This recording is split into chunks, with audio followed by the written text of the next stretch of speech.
Pessoal, muito bom dia. Quem vos fala é o professor William. Espero que todos estejam bem. E o assunto da aula de hoje é um resumo geral. A gente vai rever boa parte daquilo que foi discutido na videoaula e nas nossas aulas presenciais. Bom, a primeira coisa que a gente abordou na videoaula foi de como a gente está lidando com essa pandemia do Covid-19. E aí eu pergunto, como que vocês estão se saindo? Estão conseguindo desenvolver as atividades? Está tudo bem com vocês? O professor, ele gostaria de saber como que vocês estão se saindo. Então, quem puder, comenta aí no nosso canal, manda uma mensagem, dá um sinal de vida, manda um sinal de fumaça para a gente saber se vocês estão legais, né? O professor fica muito feliz quando o aluno ele interage e conseguimos perceber que ele está conseguindo se desenvolver. O segundo assunto que a gente falou foi a respeito da introdução à computação. A gente falou um pouquinho que a computação ela teve como origem, né, para fins bélicos, ou seja, para a guerra. A gente falou também, né, que com o tempo a gente foi percebendo que a computação ela podia ajudar bastante no dia a dia do ser humano. E a gente aprendeu também que a computação é baseada em três alicerces, numa tríplice, que ela é composta por hardware, software e peopleware. O hardware é a parte física, é aquela que a gente de fato consegue tocar. Todo o equipamento elétrico eletrônico. O software é a parte lógica, é a parte em que nós conseguimos programar as funcionalidades do hardware. E por fim, o peopleware, que são as pessoas que utilizam esse software para poder utilizar o hardware. E nós colocamos também mais dois itens. Vocês se recordam quais são esses dois itens? Nós incluímos as redes de computadores, porque hoje nós somos dependentes das redes de computadores. Então, por meio da rede, a gente conversa com outras pessoas, nós obtemos dados dos mais diversos tipos, nós interagimos com outras culturas e, por fim, o banco de dados. Então, por meio do banco de dados, a gente consegue recuperar as informações. Vamos imaginar o seguinte cenário. Toda vez que eu for acessar minha conta no Facebook, se eu tivesse que cadastrar novamente, né, fazer todo aquele processo inicial, então eu iria perder todas as curtidas, todos os comentários. Não tem muita lógica a gente usar um software dessa forma, em que toda vez que a gente vai usar, a gente tenha que refazer os processos. Então a gente recapitula essa aula 2 com relação à introdução à computação. Na aula 3, a gente falou um pouquinho sobre a criação de gráficos com Excel, que a gente partiu da tabulação, ou seja, a organização dos dados, a criação do gráfico de fato, para que a gente pudesse tomar as decisões. A gente criou um gráfico e a gente falava qual era o período que a gente trabalhava e ganhava mais, qual o período que a gente precisava se esforçar mais. Então, por meio dessa aula 3, a gente conseguiu criar os gráficos. Seria interessante vocês assistirem o vídeo da aula 3 novamente. Na aula 4, a gente fala também sobre a tabulação dos dados, a gente fala sobre a multiplicação de uma célula por outra, a criação de gráfico, para que a gente possa tomar as decisões. Na aula 5, a gente usa, né, uma metodologia para a gente fazer a multiplicação por um valor fixo.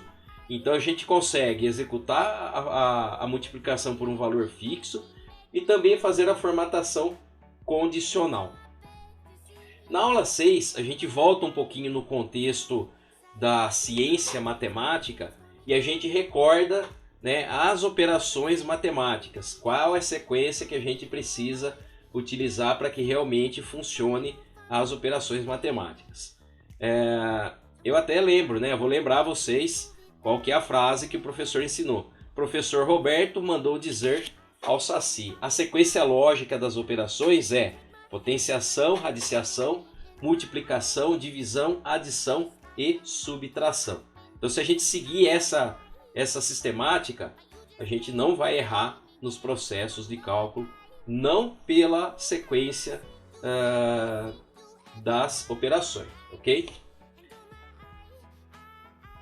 Depois, na aula 7, a gente estudou um pouco a função Excel C. Então a gente entendeu a função condicional C e a gente utilizou a função condicional C. Se determinado evento ocorrer, faça determinado processo. Escreva alguma coisa, pinte alguma coisa. Então foi exatamente isso que a gente utilizou, ok?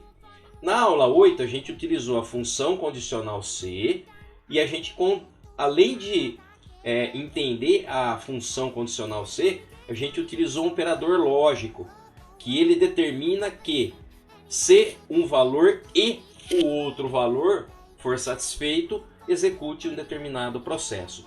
Então a condição ela é clara que as duas condições precisam ocorrer para que o processo seja válido, seja verdadeiro.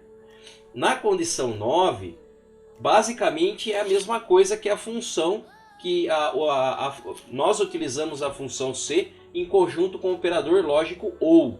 Aí muda um pouquinho. Então o valor 1 ou o valor 2, se um valor ou outro valor for satisfeito, ele vai executar o processo, ok?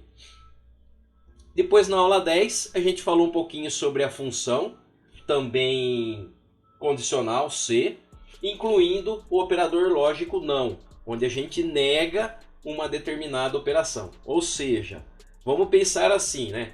Eu quero procurar todos, dentro de um conjunto de dados, todos os usuários, exceto os que são munícipes, ou seja, que moram em Piratininga. Então eu estou excluindo os munícipes de Piratininga. Eu vou conseguir recuperar todos os usuários, menos os de Piratininga. Então essa função condicional não, ela tem objetivo por negar.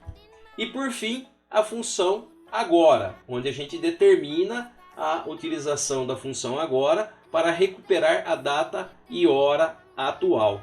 Essa função ela tem por objetivo, dependendo do contexto, recuperar a data e hora do nosso sistema operacional, onde pode fazer com que eu consiga programar de repente um alarme, uma projeção de calendário, onde determinada data eu preciso executar um processo.